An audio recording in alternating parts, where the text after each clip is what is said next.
Para la reconstrucción de un acontecimiento tan importante como fueron las batallas de Celaya, es necesario estudiar cada uno de los escenarios que tuvieron relevancia en este acontecimiento tan importante para los ciudadanos celayenses y, por supuesto, para el país entero. Aquí, en el Templo de San Antonio, el día 4 de abril de 1915, el general Álvaro Obregón llegó acompañado de todas sus tropas. Aquí acamparon y fue en este mismo lugar donde al día siguiente las tropas del general Joaquín Amaro llegaron y expresaron sus deseos de unirse a las tropas constitucionalistas. Como era natural, el general Álvaro Obregón desconfió de sus primeras intenciones, debido a que ellos habían pertenecido al ejército convencionista y habían estado peleando al lado del general Francisco Villa.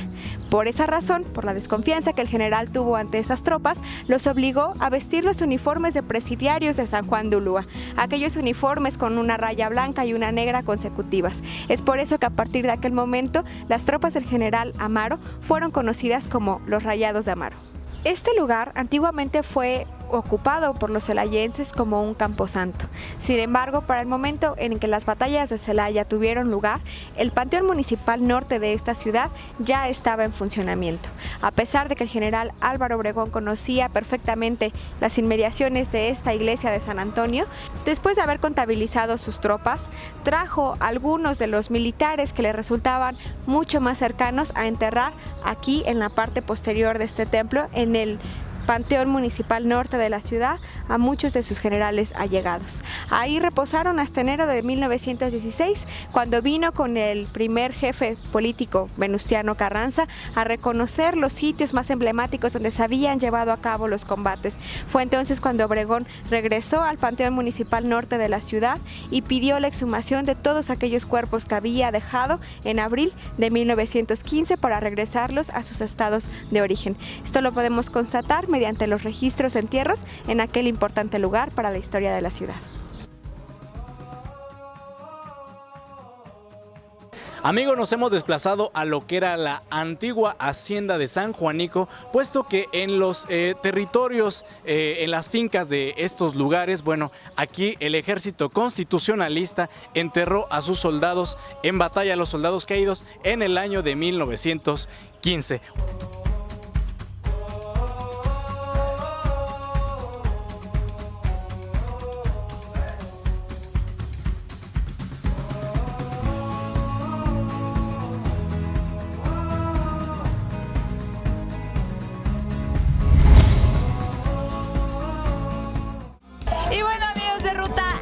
Nosotros vivimos el cuarto Festival de Cerveza Internacional aquí en Querétaro.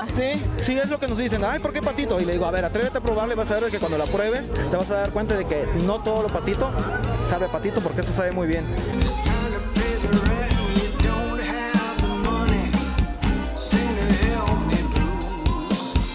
Y un animal, una criatura muy característica de la región de Durango, pues son los alacranes. Entonces, queriendo dar un poquito de esa identidad regional a nuestra cerveza, es por eso que elegimos el nombre de cerveza alacrana.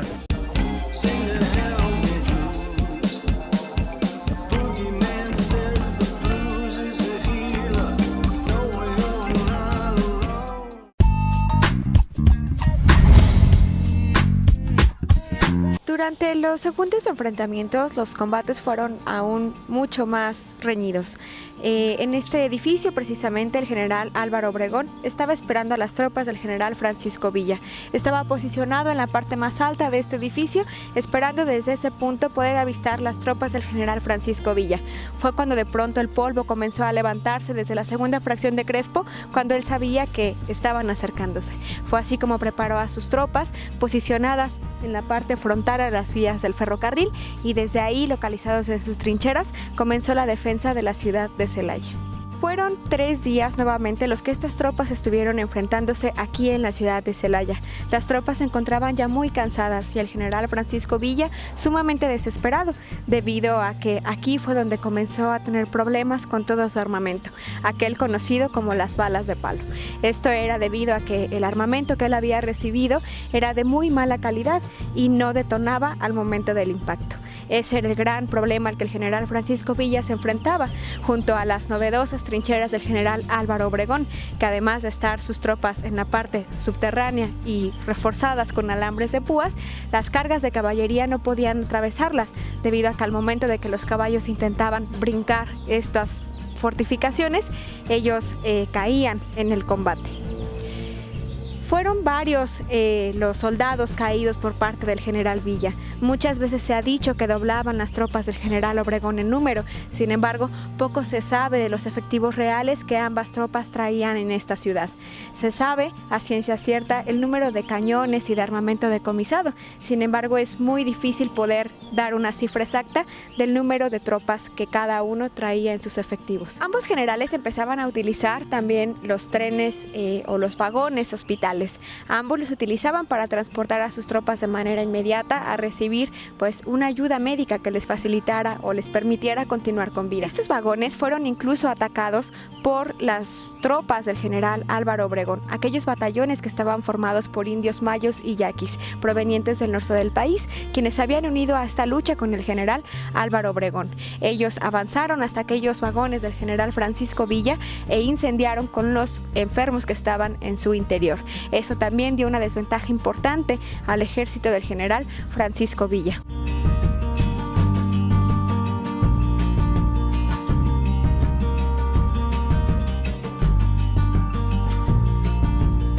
Fue el día 15 de abril cuando las tropas del general Francisco Villa se dieron cuenta que efectivamente llevaban una ventaja considerable por las tropas del general Álvaro Obregón.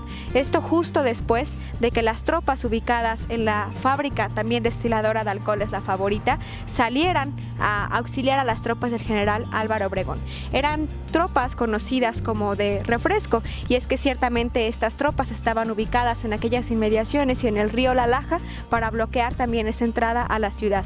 Llegaron hasta este punto y se unieron a las tropas del general Álvaro Obregón en el combate al general Francisco Villa, del cual ese mismo día 15 de abril del año de 1915 volvieron a replegarse y no volvieron a la ciudad de Celaya. Desde ese momento el ejército del general Francisco Villa nunca volvió a ser el mismo. La estrella militar de la División del Norte había sido apagada casi por completo. Varios días después volvieron a enfrentarse estos generales, un poco más retirado de la ciudad, casi llegando a la ciudad de Silao, entre la ciudad de Silao y León, en un lugar llamado Santana del Conde, donde volvieron a enfrentarse estos dos ejércitos. Ahí fue el momento decisivo para cada uno de ellos. Fue precisamente en ese lugar donde el general Álvaro Obregón perdió su brazo. A partir de aquel momento, las tropas del general Francisco Villa se habían reducido únicamente a pequeños grupos de guerrilleros. Nunca volvió a ser el mismo número de efectivos y, por supuesto, la misma eficacia en sus ataques. Pero desde aquel momento, el ejército constitucionalista tomó una ventaja importante, que incluso permitió desde aquel momento ir consolidando las bases que utilizarían en el año de 1917 para la promulgación de la nueva Constitución Política de los Estados Unidos Mexicanos.